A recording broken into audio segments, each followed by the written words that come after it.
Trusting the process.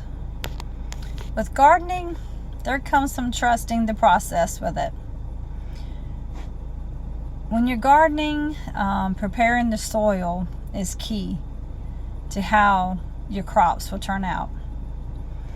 So when you're preparing the soil, a lot of times you put gardening lime, cow manure, different fertilizers.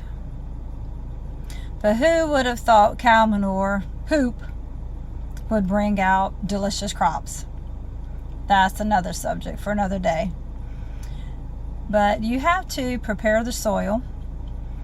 And once you've got the soil prepared, you plant the seed. And depends on what you're growing with how deep you plant the seed.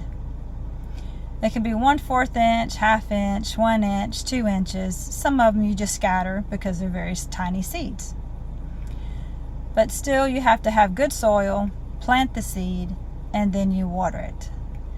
And you keep babying it and watering it, and then you eventually start seeing it sprout up. That's when a gardener gets super excited, when they start seeing it sprout. You're like, yes, it worked. So even then, when it sprouts up, sometimes you still have to protect the seedlings because you might have a rabbit or a squirrel or birds, anything like that, to try to get the seedlings because they're very tasty to them. So you still have to protect them. So, and then you keep watering it and fertilizing it. Then you eventually start seeing the stem come up and the first true leaves. And after that, you still have to keep watering it, and then you eventually get fruit. Sometimes you get good fruit, bad fruit. Sometimes it might have blossom and rot. Then you have to adjust your fertilizer and how much you're watering.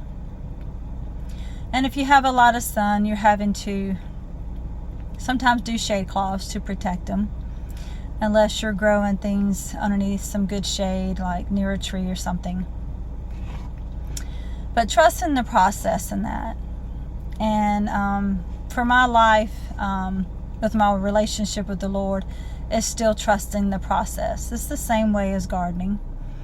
And very similar, should I say. Not the same way, but similar in the gardening. Just trusting the process of Him cultivating and tending the soil in my heart. So, dear friends, I hope you are trusting the process, not only with the gardening, but your relationship with the Lord. Be blessed and happy gardening.